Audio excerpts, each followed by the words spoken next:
Welcome, everyone.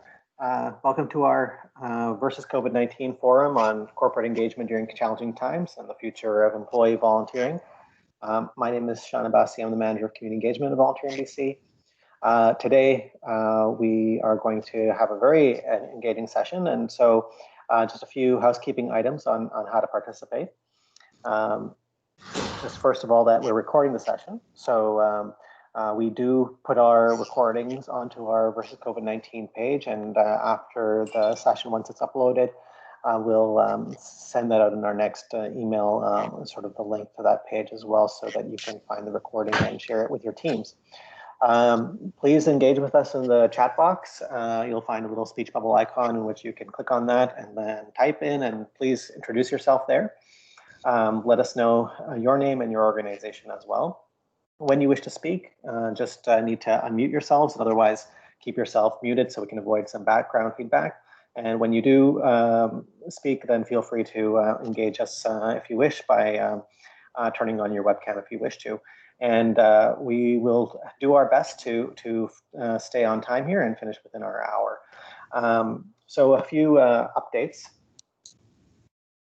So we'll be covering in this program the future of employee volunteering with Elizabeth Dove, and then Shaminda will keep us on track here with your questions and responses, and then we'll conclude the session.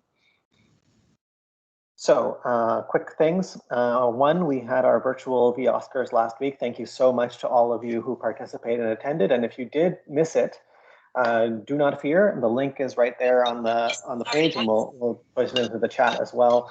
To watch the session, it's about an hour long, and because it's recorded on YouTube, you can skim as desired. But we really are proud of it. We really had a wonderful experience thanks to our member organizations who submitted nominations for incredible volunteers, and there's some nice entertainment in it too. So really worth checking out.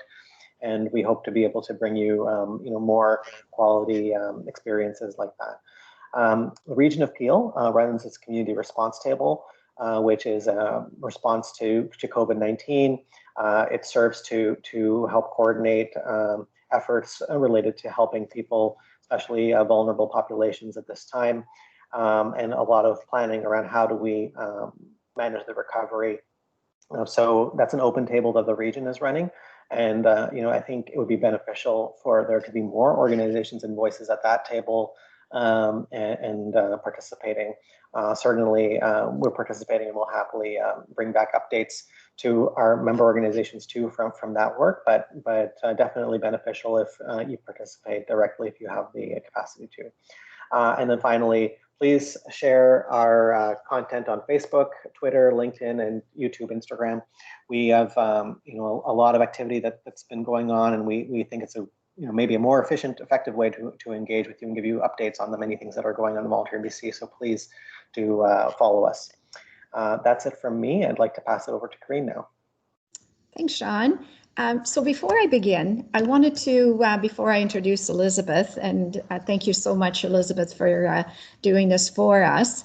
I wanted to give a little bit of an example to set the context for the importance of this session. So we just had our virtual Oscars, as Sean mentioned, and one of the nominations was for the Corporate Engagement Award. And at the time, so this is where we're recognizing companies from across the region of Peel, and there's one for each community. And at the time when the nomination went in, the organization, one of our member organizations, was dealing with one specific individual at that company. Unfortunately, she was let go, and she was thinking of withdrawing the nomination. But our staff, Marina, she actually was able to convince her to look at it as the relationship with the organization as opposed to the relationship with the individual.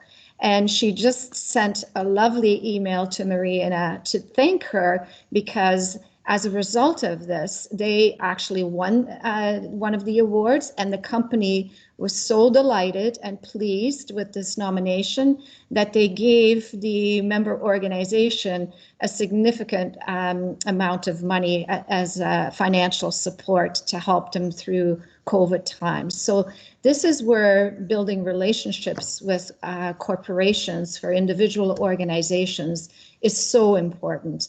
So having said that, I just wanted to keep for you to keep that in mind. I'd now like to introduce Elizabeth, and it's truly my pleasure. I have had the opportunity to work on a number of occasions with Elizabeth, and she's phenomenal. And the work that she produces. So she's a tri-sector leader specializing in social impact strategies which engage the public, business, and the government. She's passionate about the power of collaboration. She seeks out projects that bring together across from different sectors, people together, to create a true value for their organizations and broader community. In her role at Volunteer Canada, she's the organizational lead on supporting companies in their corporate social responsibility efforts. She also convenes the National Corporate Community Engagement Council, leads their consulting practice, and collaborates with companies and nonprofits to create thought leadership on CSR practices that provide benefit to the communities, talent, and companies. As a result, she has very results-oriented project management and evaluation that meets targets, budgets, and timelines while creating very collaborative teams, social and sustainable impact, and true business value. So welcome, Elizabeth, and without further ado, I will pass it over to you. Thank you very much for the kind introduction, Corinne, and thanks for everybody who's joining here today. I definitely see that there's some names and organizations represented who are well outside of Peel, so thank you very much for those of you who are traveling from far to join us today. I'm just going to pull up my slides.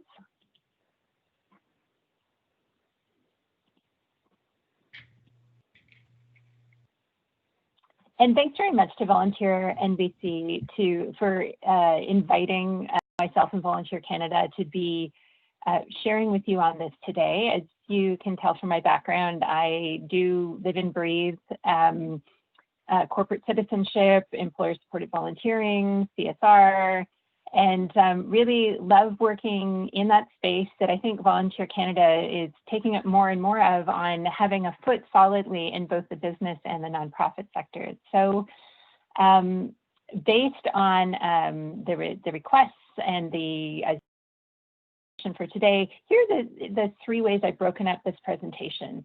Before I get into my piece, I'd love it if everyone who's on the call could take a moment to write a word or phrase that you would use to describe a healthy corporate nonprofit relationship. So just put it up in the chat as it comes to you, and we're going to come back to that later in the presentation. So what are companies looking for right now?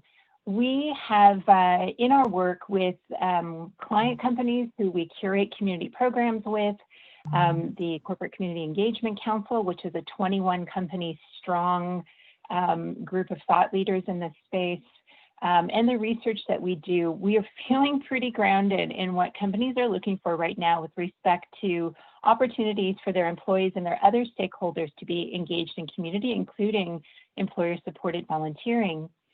We, in the summer, in August, and then concluded a few weeks ago, we put a survey out into the field, both in Canada and in Ireland. We have a great relationship with Volunteer Ireland, asking companies about the effects of the pandemic on their corporate community engagement programs, those programs where they impact their stakeholders and support them to get out in community. Usually those programs start with employees, but very often they go to retirees, alumni, suppliers, vendors, customers, and clients. So I'm going to give you a little sneak peek on some of the results of that because it's very relevant to today's conversation. and let you know at the end that we give you the details for a free webinar that we're doing on October 15th with Volunteer Ireland, where we're going to share all of the data. So you'll be reminded of that at the end. So here's your sneak peek. Across both countries, when we ask what are the directions they're getting from senior leadership about their employee community engagement program, so all the ways community employees are involved, whether that's volunteering, donating, learning, runs, walks, kit building, civic action, whatever it is, starkly across both was go virtual and celebrate and recognize employee efforts internally, right? Try to keep that sense that in the culture of giving back buoyant.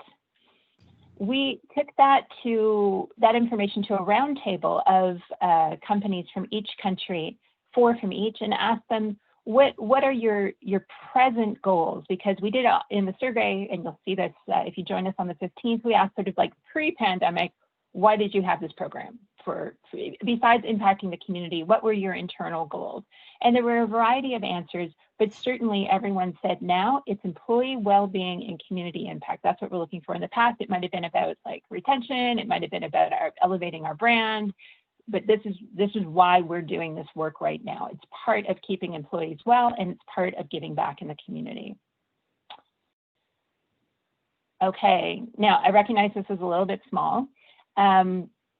But we also asked, what were the activities you were doing with employees and community pre-COVID? What have you been doing lately? And how do you expect things are going to go by the time you get to 2021? So I'll kind of sum this up for you, but feel free to sort of look over all the implications of this, is that you can see in the second column, this was sort of the order, right? They did the company organized group volunteering, the events where employees get to volunteer, there was some skills-based volunteering, sustainability activities, and it sort of goes down from there. Since the pandemic, the focus has been on skills-based volunteering or pro bono projects, payroll deduction giving, right? Giving out in the community through your payroll, and kind of a tie on workplace giving, but also like if you have time to volunteer, we're going to give you that paid time from work, which was part of the programs previously.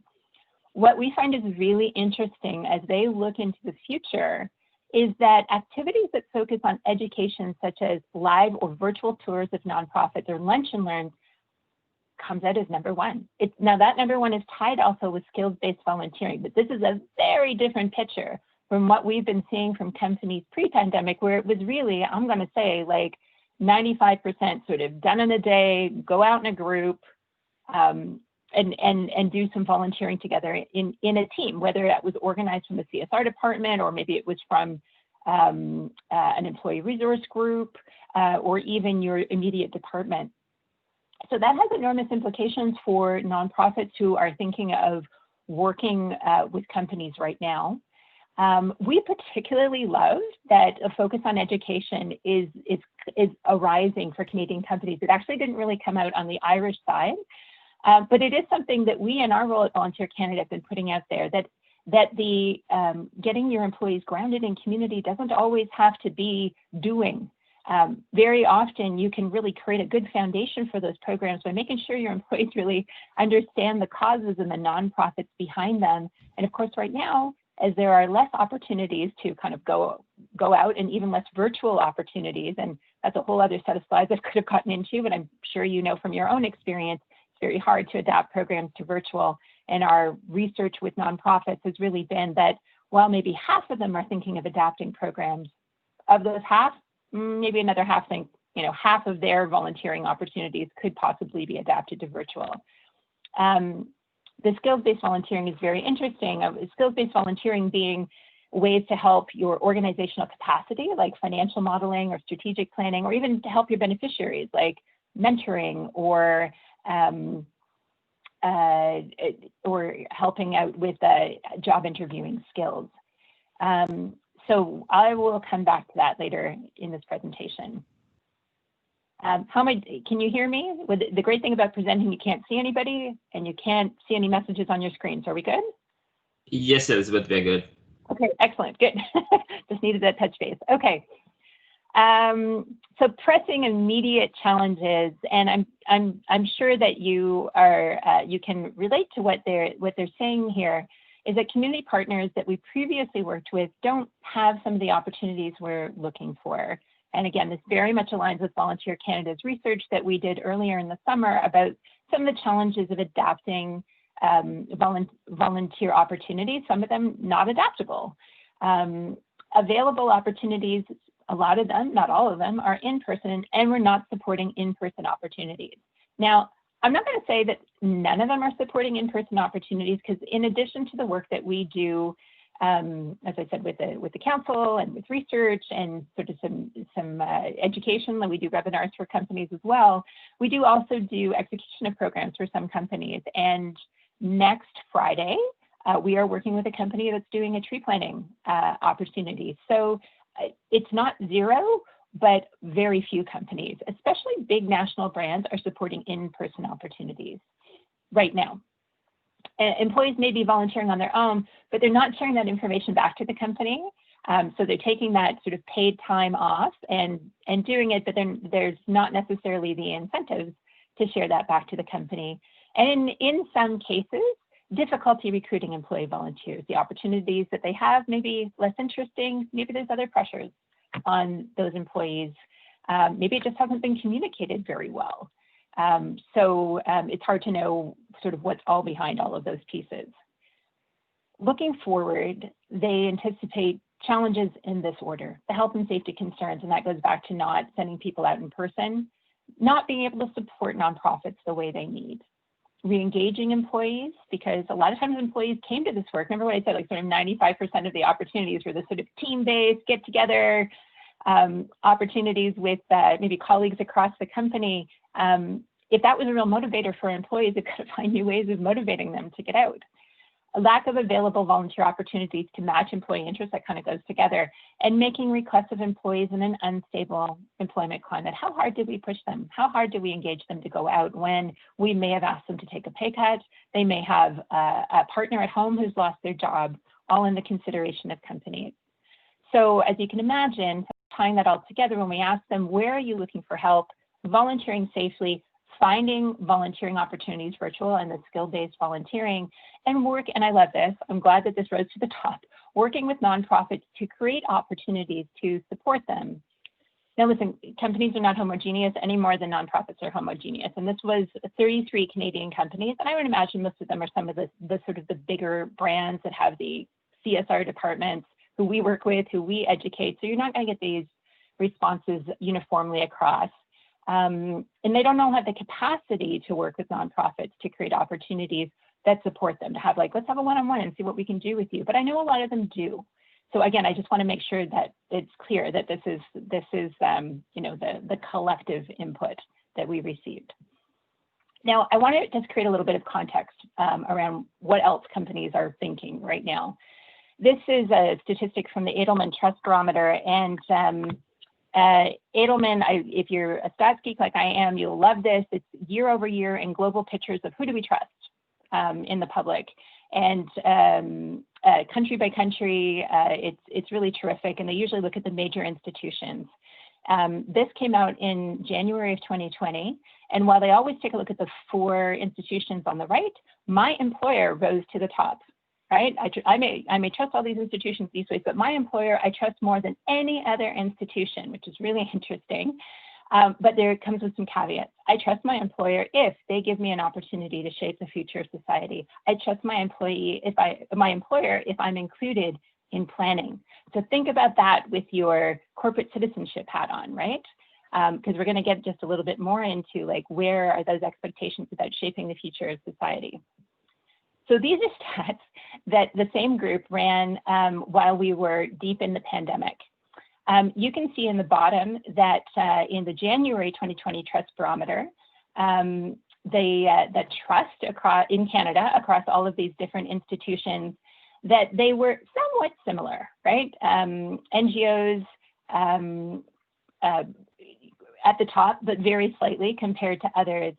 Now the top bar, business and NGOs are sitting there with an exactly the same trust index to get us through this pandemic. Government rises higher, and I think we would expect that based on the profile our government has been having on attending to the pandemic. But when we take a look at this, we can see what is expected to gain that trust, right? Trust comes with expectations.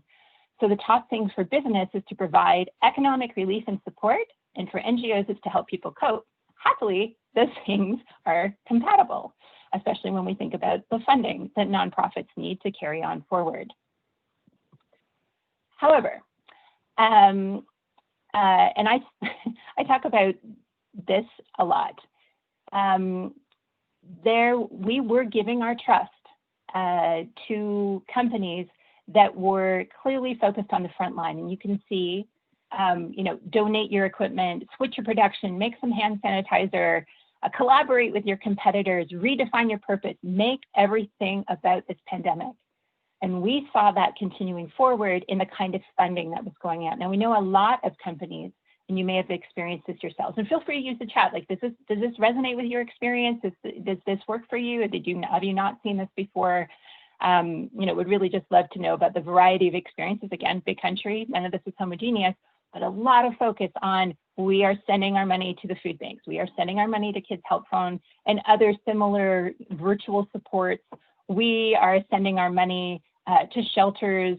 And if we have new funding opportunities, we want you to show us how you are taking care of the front line. What's some new thing that you're doing that's taking care of the front line? Of course, like Volunteer Canada, probably like a number of you, besides new things we had to do on the front line, we still had to keep up with our other programs, the things that were not new, that were not sexy, that were not COVID specific, that still needed to be done, and keep the lights on. And as I'm saying to companies a lot these days, I encourage you to say the same thing where you feel comfortable, that COVID is no longer a social issue, it is our context. It is the context that we work in. And I hope that that we see companies responding with that in mind going forward. I love this slide, and I love that the Edelman Trust Barometer thought to ask Canadians about this. More than 2/3 of us are really see these inequities that are happening around us. And this is so important because societal inequities are so nuanced to help people understand. And I'm sure if your work touches on this, you've experienced this as well.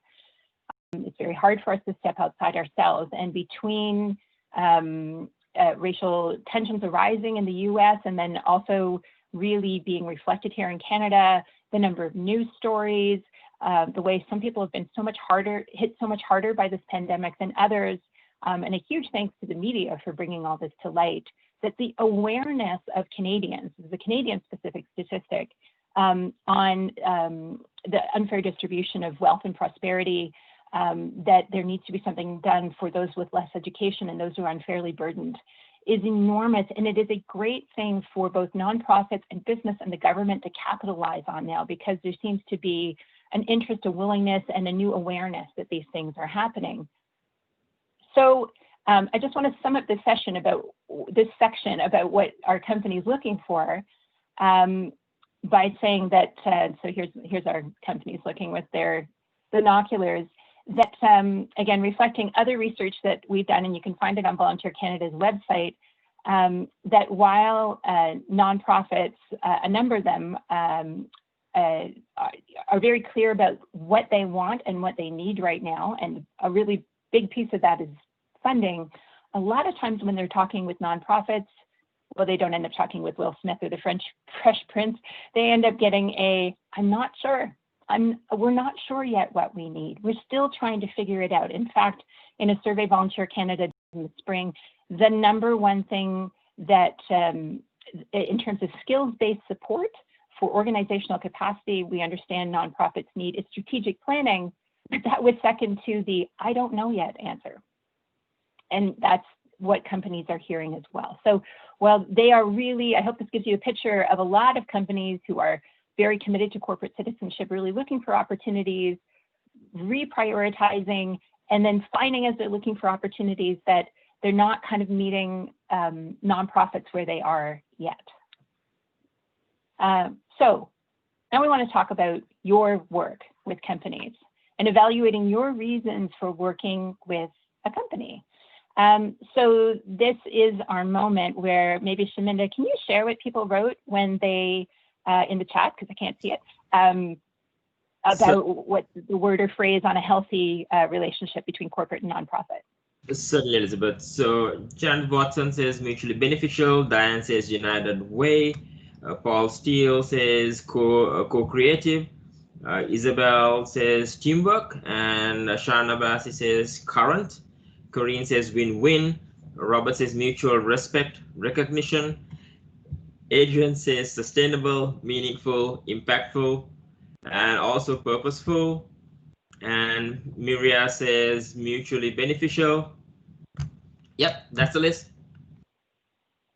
That's great. A lot of sort of mutuality, I think, coming forward in there, that there's that sort of win-win, that everybody's getting something out of it. And that's really important to keep an eye on, because what it really speaks to is making sure that the nonprofit, both sides, but the nonprofit is also grounded in knowing what a win looks like.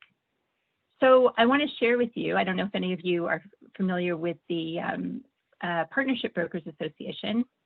This is how they describe the word partnership: an ongoing working relationship where the risks and benefits are shared. So there's the co-creating a purpose, there's everybody's contributing different resources, and there's committing to shared accountability. So when you take a look at the relationships you have with companies or have had in the past, you may find, because I share this slide from time to time in live with nonprofit groups, that not too many of the corporate partnerships you may have, you may find actually kind of live up to what I think here is a very ideal look at what a partnership would be. And so the Partnership Brokers Association shares with us further, like, no worries, everything's on a continuum, right? And over on the left here, we can see there's a transactional relationship, right? Service is delivered, work is subcontracted, there's a funding relationship, the risk is transferred. Somebody's got the risk, probably not shared. Right over, and again, there's all kinds of shades within this, over to the right-hand side, the co-created opportunities, the shared risk, the complex relationships, okay? And not all relationships between companies and nonprofits have to live over on the right side. In fact, I would say it would be exhausting if they were all over on the right side. I would say, though, that a lot of the employee volunteering relationships that happen between nonprofits and companies is pretty much on the transactional relationship side. Not a lot of shared risk, a lot of it transferred, some subcontracted work, but maybe not so far over into partnership. Okay, so just to situate that a little bit. So,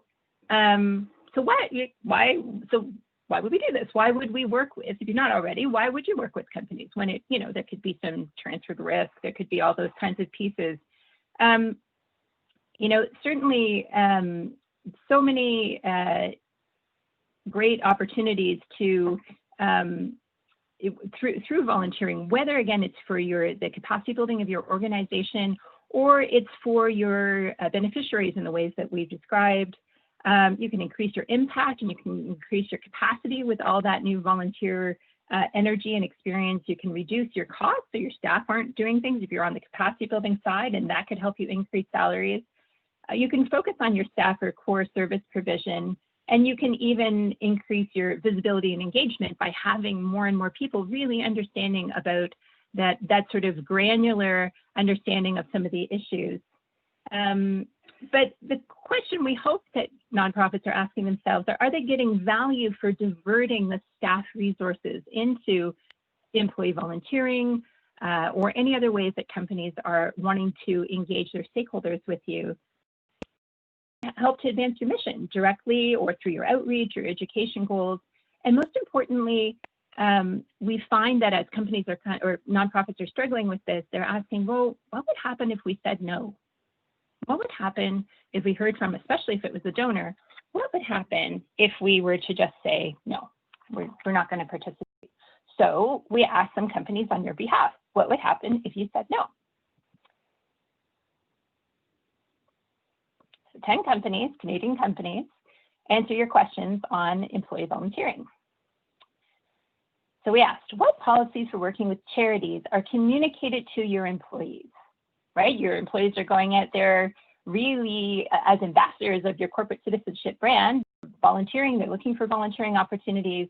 How do you train them to be working with nonprofits or charities? And the training usually goes, well, we tell them about our health and safety guidelines. We tell them what we fund and what we don't. We don't spend time with them on how to build a relationship. Does the corporate ever hear about the volunteering locally? So you've got your head office in Calgary or Vancouver or Montreal, Red Deer, wherever it is. Do you hear about it? And does it figure into donation requests? If it's recorded or if it shows up in a media monitoring, we would hear about it.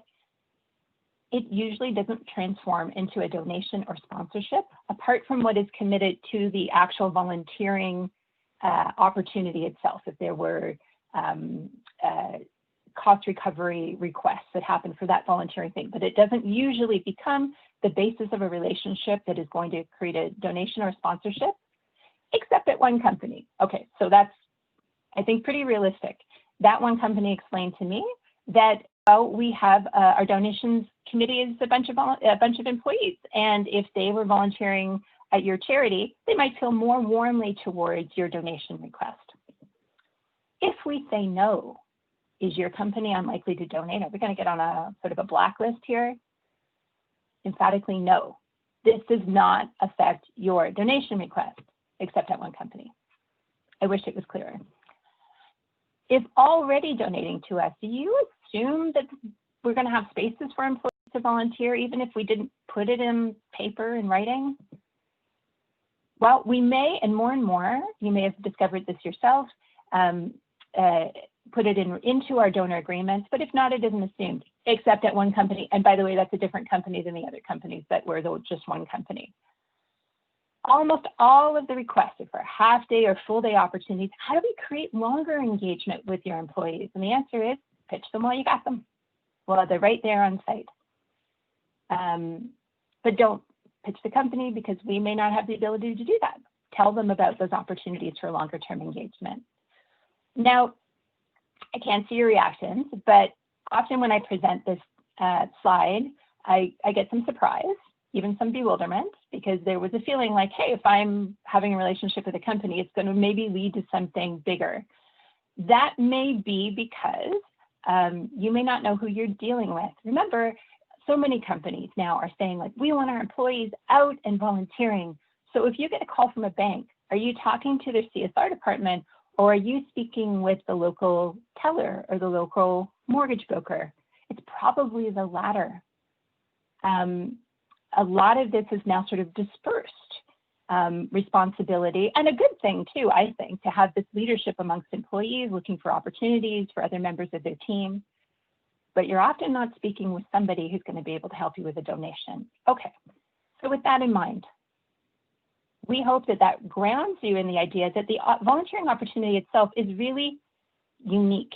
It's unique, isolated onto itself. And hopefully that frees you up to think about what is it you really need. So we encourage nonprofits to change their mindset and the conversation internally. Value your own assets and opportunities. Remember those early slides? Those early slides were about they need you. They really, really need you right now to fulfill on the corporate citizenship commitment. Don't give it away. Guard the gold. Think about the fact that you have something unique and of value if you are dealing with a cause or an issue in your community, and you can give them an opportunity to work with you on it. Audit your organizational needs so you can figure out what could be filled by different sizes of volunteering, whether it's groups or lengths of commitments, and reach an internal consensus. Very often I'll hear from people that, as like a volunteer manager will say, look, I know we don't always need this help, but I got a lot of pressure from the fundraising people. Share my slides with them, show them. The relationship is very often quite weak between, I agree to have your employees volunteer with us, and there's going to be a big donation or sponsorship at the end of the rainbow. Assert the prerogative to decline offers of support from companies. And now you can do that without very many consequences. And then assess who you want to join forces with.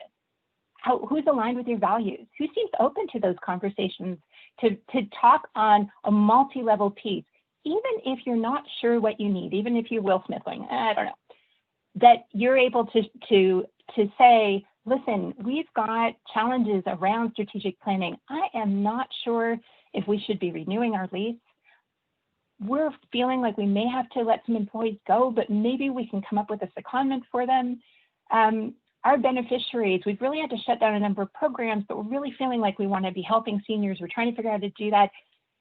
If you've had good conversations in the past, or you see that this is a company sort of with a well built out CSR department, hint, check our corporate community engagement council, then these are probably ones that you could start getting into these more nuanced, like, I don't have a specific polished ask to give you, but these are things we really need to meet our mission. And could we have a conversation about the different ways you might be able to help us? Now, this isn't my COVID advice. This is my all the time advice.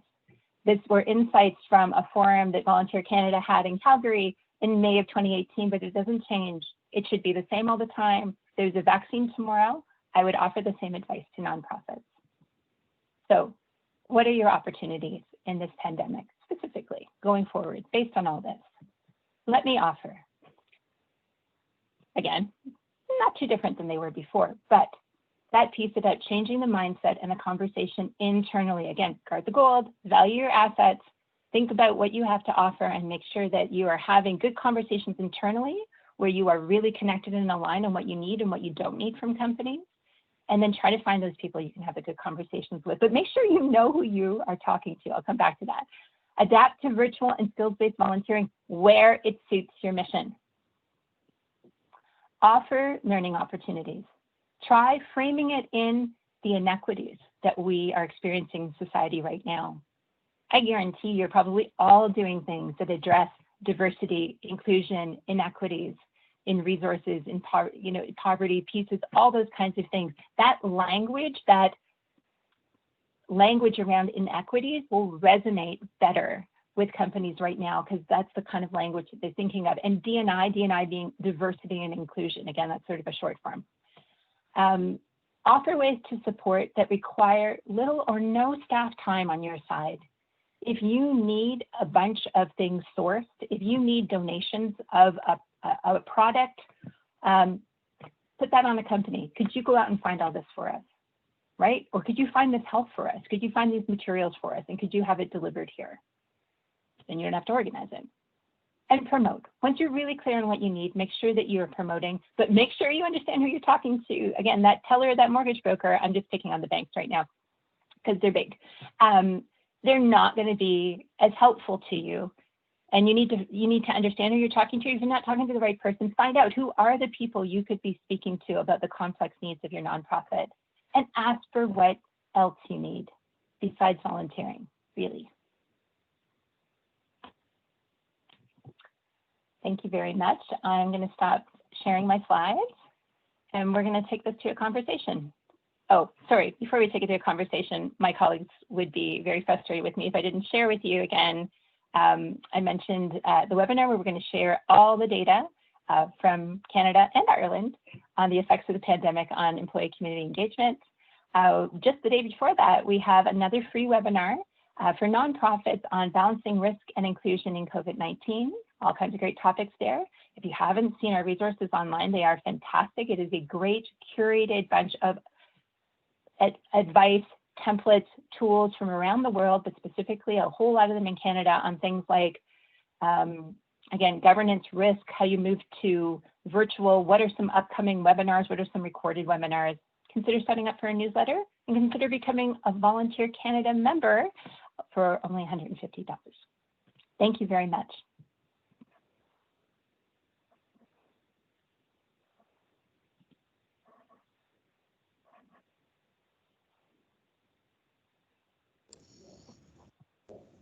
So does anyone have any questions or any comments? I'm gonna look at the chat now, if I can.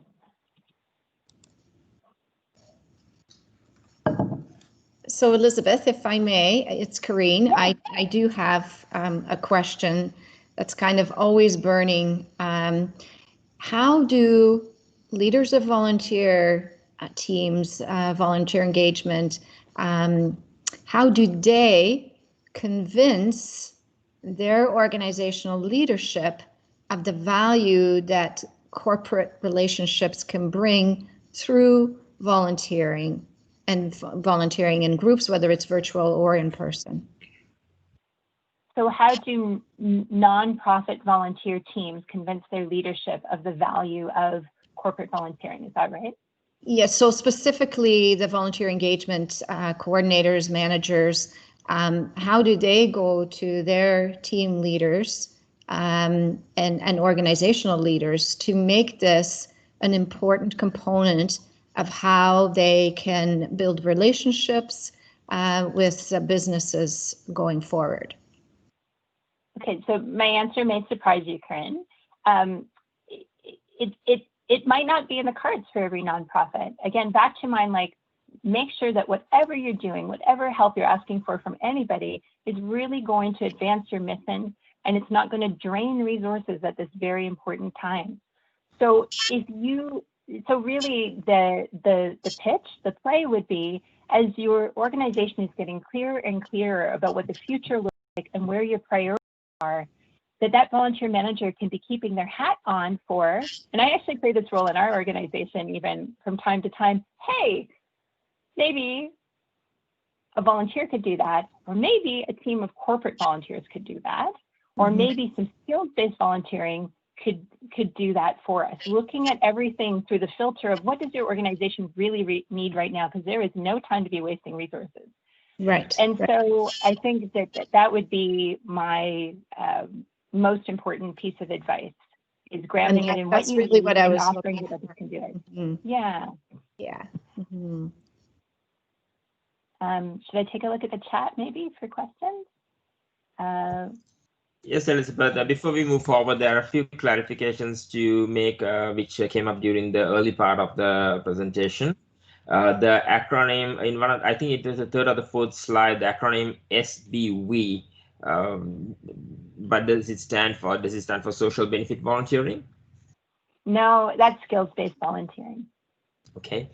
And also during the comparisons of what we've asked from the organizations, there was the word or the three letters tie, TIE, and what you mean by that is it's been tied between two responses, correct? That's right. Yeah, exactly. It was tied between two responses. Okay, and also the 10 companies that you surveyed, there was a question as to when the survey was done. Was it pre-COVID or post-COVID? Pre-COVID. Okay, thank you, Elizabeth. So there are a few questions that I see. What is Volunteer Canada seeing as far as EVP staffing at companies post-COVID? Are you seeing these departments have disappeared? Do you think these will come back in a year, 3 years, 5 years? And that's from Adrian. Right, good question, Adrian. So on our council, we tend to work with some of the bigger companies. So like a lot of the banks, Home Depot, SAP, TELUS, like some of those very big ones that have a number of people in their CSR department. We've seen a couple of positions disappear. We haven't seen departments decimated. If anything, we're hearing from some of those contacts that they've been asked to reduce their hours or take a 10% pay cut. So they aren't being decimated per se. In a lot of companies, this work is led by somebody who it's kind of half their job, or it's off the side of their desk, and often it's a smaller medium company or some of the brands that aren't out as strongly in their corporate citizenship. And for them, sometimes it's like, again, sort of somebody in the HR department or somebody in the marketing department. For a number of them, they may have been told, listen, your other work is taking precedence right now, and so that gets a little bit eclipsed. But we have been sad to lose a few people in some of the industries that are hardest hit. Oil and gas, airlines, ones like that. Elizabeth. Okay, folks. So this part of the session, and until we close, is about giving you the opportunity to ask questions from Elizabeth, and to start off or to prompt thinking. If you could answer, what are your top employer-supported volunteer engagement challenges? Or if there's no challenge, and if you have a success story, please do share it so that everybody in the forum can benefit and be inspired by it. So you can either join us through typing your questions or inquiries to the chat, or you can unmute yourself and ask the question from us directly. Robert, may I ask a question? Go ahead, Robert. I find it very interesting, almost ironic, that health and wellness, again, bringing up in COVID-19 seems almost like a contradiction in terms, but it's been my experience that health and wellness amongst many employers suddenly has taken on a more than a casual importance, simply because they look to their, through human resources, to their employees' balance in their lifestyles. And is it an opportunity, for example, for a not-for-profit with I guess a training background to go into a target company and in effect set things up by gradually or a preliminary session demonstrate through empirical evidence that health and wellness is at least volunteering is a health and wellness solution? And if so, is there any sort of roadmap for doing this sort of thing? That is a great question, Robert. And yes, I think that is an excellent entry point for your conversations with companies. The health and wellness piece, absolutely. It goes right along with, in fact, I wish I thought to include it in my slides, so I'll do that next time. Thank you for reminding me. It goes along with the helping address challenges around diversity and inclusion. There are any number of resources that would help you underscore your case for all the wellness benefits.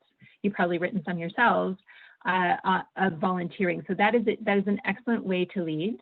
I also recently heard of, and I'm sharing somebody else's great idea, is again with this focus on diversity and inclusion.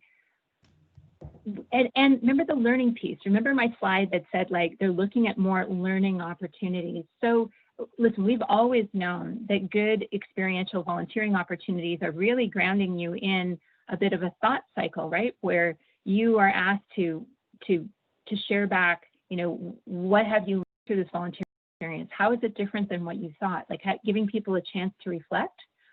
So if you, again, probably a lot of what your organizations are doing are addressing inequities in society. And if you're able to build in some of those reflection pieces, like, so company, and after we're done this, we're going to have a discussion about what they learned about walking in the shoes of another, what they learned about the lives of people on the West Side that they were supporting, even if it's virtual. Build that in, build that educational piece into your activity. And if you don't have an activity, build education, right? This is a great time for so much groundwork on so many things. So having those opportunities where you're taking people through a simulation, or you're having a guest presenter who's comfortable, who's maybe a beneficiary of your organization, any of those kinds of things are really, this is a good time to have those offers to companies. And hopefully that creates the organizational foundation, but even the foundation for those individuals to take part for going, right, and the next thing I could do is volunteer or donate. Thank you, Elizabeth. And Corinne has a question. Should the initial ask be made to HR or Marcom if there is no CSR in place? You may have to do some stitching. I got to say, they don't make it easy, some of them. Do take a look online. Do see even in social media, like where the posts seem to be coming from. But you may have to do some fishing, unfortunately. You can be sure with a lot of your bigger brands, there will be some kind of, and they'll use different words: corporate social responsibility, sustainability, community affairs, right? Even the language is going to be a bit tricky. So you are going to have to look around a bit. And HR marketing, I would say the next step would be HR. I do find it more often living in HR than marketing these days for a lot of companies. Will you, Shaminda, will you help me with the, I see there's lots of conversations in the chat, but I think they go up higher than I can see. So I'll let you curate those. Yes. Elizabeth, earlier when you're talking about, build, if you do not have on your position, like activity, build learning opportunities. So Adrian makes a comment on that. It seems to be a perfect time to embrace innovation and invite conversations, and perhaps move from transactional activities to more partnership-based, which is very true. Sean says, Elizabeth, you spoke of the transactional relationship and transfer of risk. Because I know where Sean is coming from, because he does take care of a lot of the partnerships that we have with external organizations. So some organizations have been burned by ESV experiences that they prepped and that fell through last minute. To move into more of a partnership model, should there be an MOU in place? What can we expect from companies to balance the carrying of risk without scaring them away? Right, great question. So I mentioned that we are often doing the execution of programs for companies in an intermediary kind of role. We definitely make sure that there's an MOU about sort of like a maximum and minimum. We also, and this is a whole other conversation we could be having, ask for funds for cost recovery. So when a company gives us money, we will give the money to the nonprofit based on the cost recovery that they feel that they need to execute the program, whether it's materials or just even the volunteer manager's time. Paying money really makes people pay attention to making sure that they follow through on the commitment that they had. Because it does take time, again, in fact, guard the gold. You've got gold, and this is something they need, and it does take your time. Even if there is a dedicated volunteer manager, you're still being pulled away from something else. So yes, I think that's really, really important. I think checking in. So we also give consequences to the companies. Like, if you don't manage to get the minimum number of people, this is what won't happen in that nonprofit. Right? This is going to be the challenge for them. What are you going to do to ensure that you get these number of people? And I know we don't want to be too pushy. We don't want to, after all, they're giving us their time. They need you too, and you need to help. You're helping them understand. You're broadening their understanding of the sector. It's not fluffy. It's important. And if we're expecting you, it's because we need you.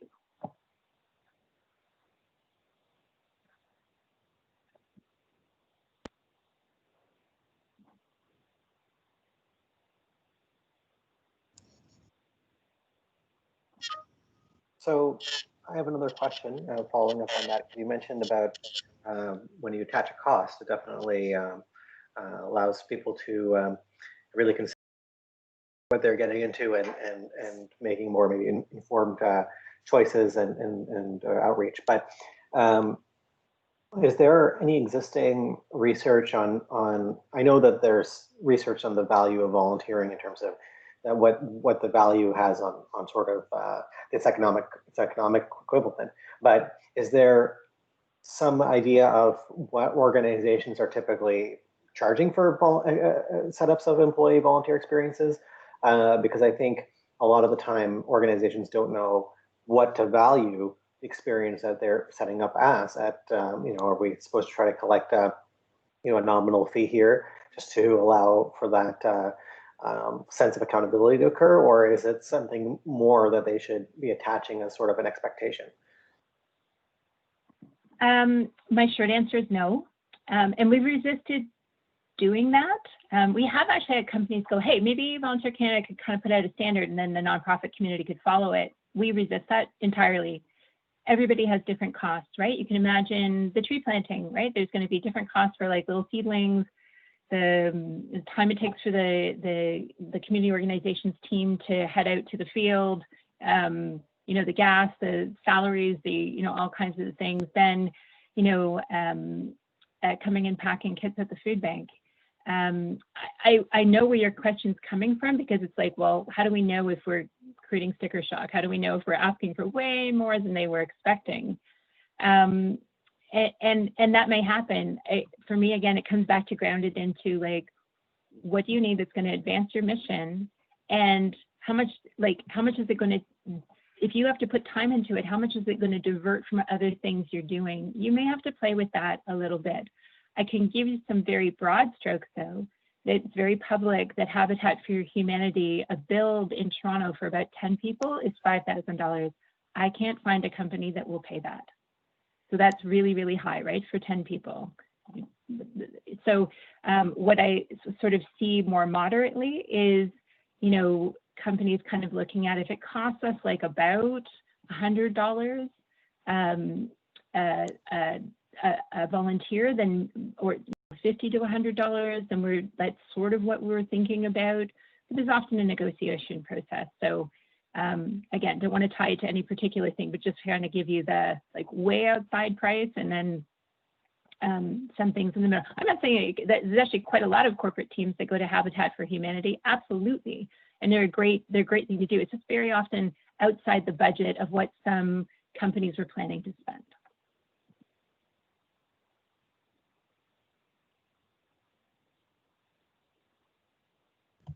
Elizabeth, the next, the first question, we'll take it as a final question, and it's a good question to round up the entire session. Adrian asks that she would like to hear your thoughts on the future of employer-supported volunteerism.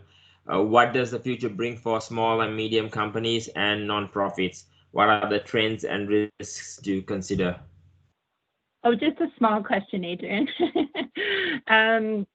What are the trends? I mean, I think we've come to a place now in society where some responsibilities to community are table stakes, are necessary, are foundational for any size of company. We are expecting, as the slides from Edelman would show you, we are expecting companies to show up as good corporate citizens. So, you know, in big or small ways, I think even for small and medium companies, it's what's expected. And a lot of new companies, especially small ones, are really built foundationally on that. Some of you might be aware of the B Corp movement. For small nonprofits, it sounds terrible, but I'm just going to keep saying the same thing.